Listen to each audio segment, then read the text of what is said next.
Assalamualaikum warahmatullahi wabarakatuh.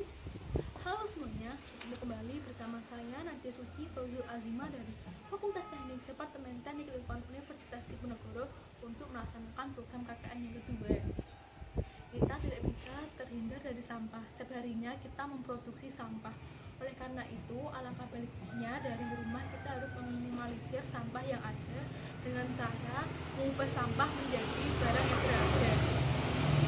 Kali ini yaitu pengolahan sampah menjadi pupuk dengan metode Takakura. Mengapa menggunakan metode Takakura? Karena metode Takakura sangat mudah dan cocok di kalangan rumah tangga.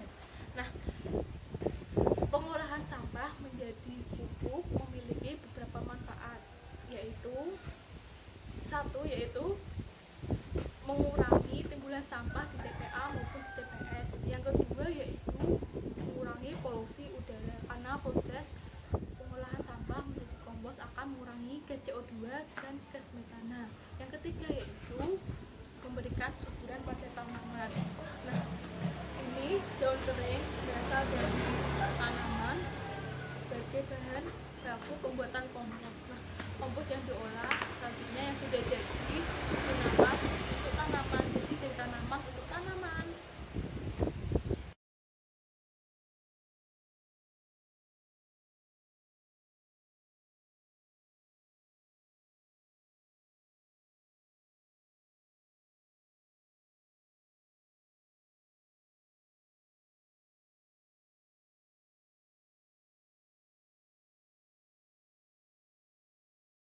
Ini adalah proses pencacahan untuk bahan baku kompos Takakura.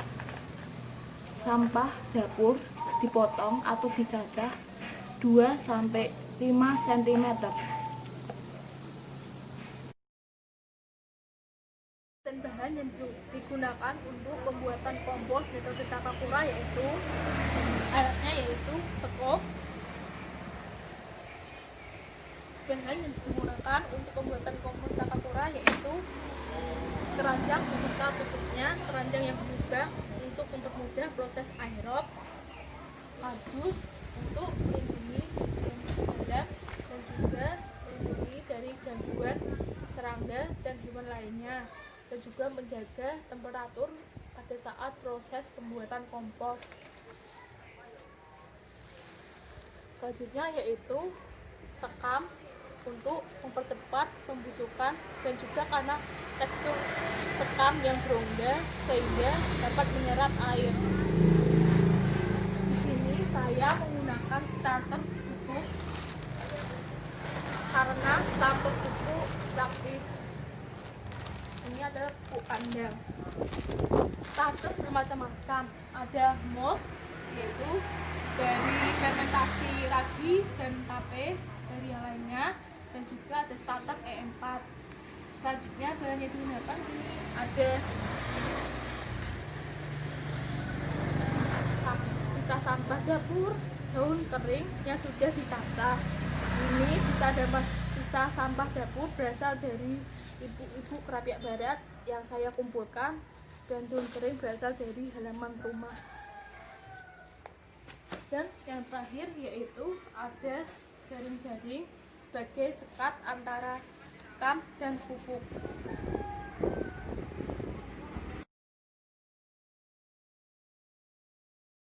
Ini sekam yang sudah dimasukkan ke kardus kira-kira setebal 5 cm. Setelah itu yaitu memasang jaring-jaring ke dalam kardus.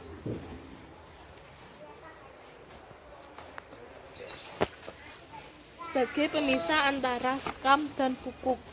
Selanjutnya yaitu menuangkan starter pupuk.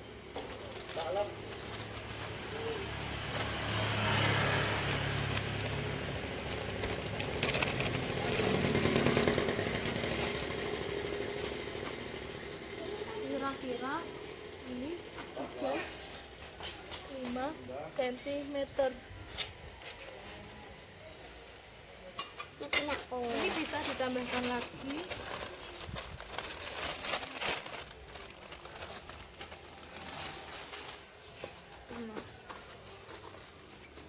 Dan yang terakhir yaitu menuangkan sampah organiknya.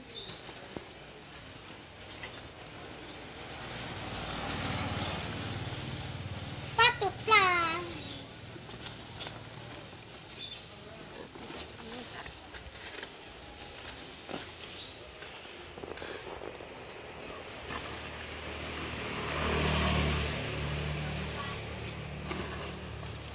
Ini adalah sampah campuran, sampah dapur, sisa dapur, sampah organik, sampah daun kering.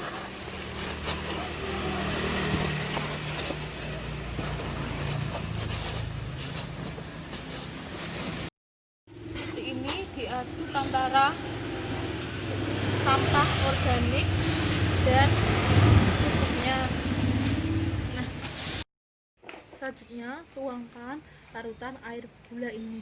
Fungsi larutan air gula ini yaitu untuk makanan pertama bakterinya. Ini diaduk hingga rata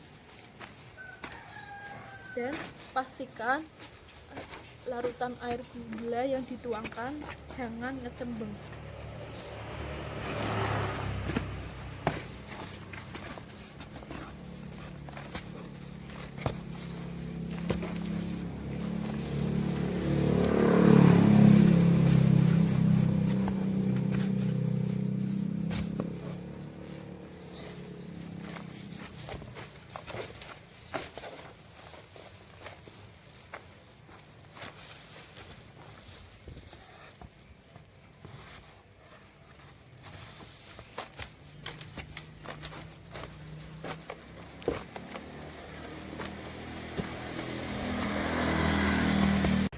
Selanjutnya jika sudah, yaitu tutup rapat dan pastikan juga terdapat sirkulasi udaranya dan ditempatkan di tempat yang teduh.